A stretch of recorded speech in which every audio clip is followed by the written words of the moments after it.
cinismo y la doble moral de Cuéllar. Por Isael Pérez Olivier.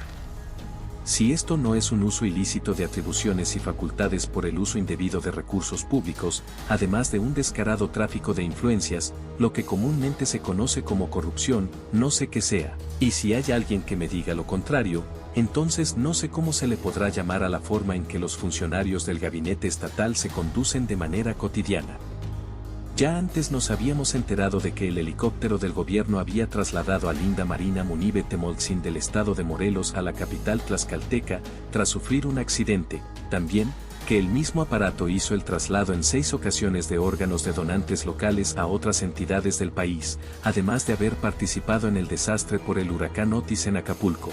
Pero ese mismo servicio se les negó a los 2 policías linchados en Zacatelco, bueno, al menos a uno de ellos, que a pesar de su extrema gravedad, fue trasladado por tierra al Hospital General de Tlaxcala, donde finalmente murió. Pero eso sí, recientemente una paciente junto con una acompañante tuvo la fortuna de haber ocupado ese exclusivo traslado aéreo. Pregunto, sin el ánimo de ofender, ¿que acaso las vidas de las personas no tienen el mismo valor, o es que Lorena Cuéllar Cisneros maneja diversos criterios para ponderar quién vive y quién muere? Y lo pregunto, porque no todos corremos con la misma suerte. Permítame ponerlo a usted en contexto. Al mediodía del pasado 26 de mayo de 2024, luego de muchísimo tiempo de no haber surcado los cielos de Tlaxcala, el helicóptero BAU 407 con matrícula XCLKW propiedad del gobierno del estado, habilitado como ambulancia para pacientes VIP, levantó el vuelo y se dirigió a Cosamaloapan, Veracruz, para realizar el traslado de Blanca Estela M., una mujer de 69 años de edad, quien había sufrido un infarto, por lo que requería de un catéter que le sería colocado, no en la Ciudad de México ni tampoco en la capital del estado de Puebla, sino aquí, en la clínica de hemodinamia ubicada en San Matías Tepetomatitlán, donde de inmediato le brindarían todas las facilidades. De acuerdo a la bitácora de vuelo de la aeronave, la paciente no era otra, más que la mismísima tía paterna del secretario de Salud del Estado Rigoberto Zamudio Meneses, quien recibía atención médica en un nosocomio privado en su natal Veracruz, pero que, debido a su estado grave de salud, decidieron trasladarla a Tlaxcala, para que aquí obtuviera un dispositivo y atención especializada gratuita por parte del sector salud a cargo de su sobrino. El vuelo de ida y vuelta se realizó sin contratiempos.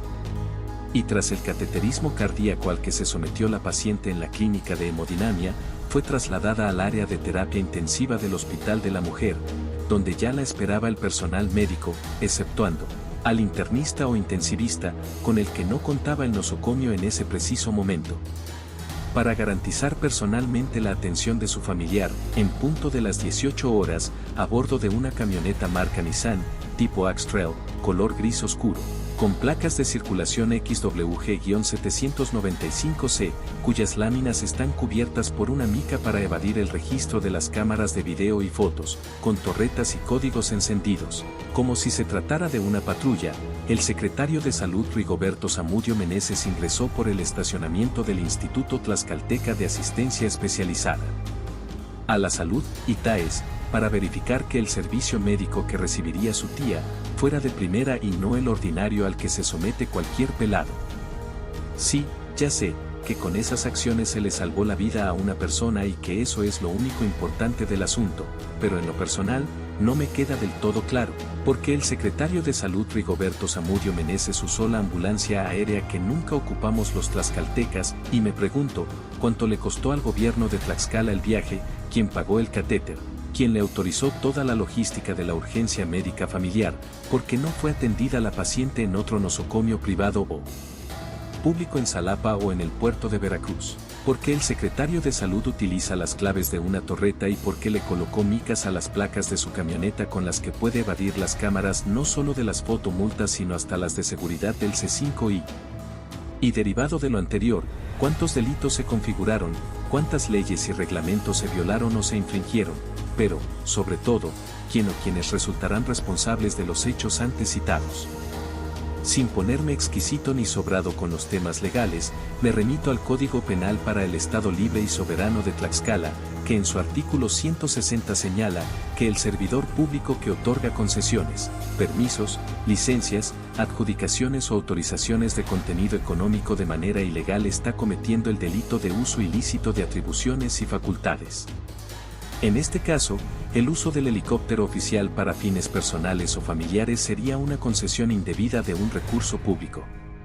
En resumen, Rigoberto Zamudio Meneses utilizó el helicóptero gubernamental para trasladar a familiares, y con ello, estaría cometiendo varios delitos relacionados con el manejo inadecuado de recursos públicos y el abuso de su posición, y las sanciones por estos delitos pueden incluir prisión y multas. Ajá, lo mismo pienso. Si la persecución emprendida por Lorena Cuéllar Cisneros en contra del mal manejo de los recursos públicos y la corrupción fuera pareja para alcaldes y funcionarios de su gobierno, El Cachorro y Aymar, ya tendrían compañero de celda y sería un médico de profesión. Vamos a ver cómo se conduce la gobernadora con este asunto que está más que sustentado con evidencias y confirmado por la parte oficial, lo que no deja lugar a dudas.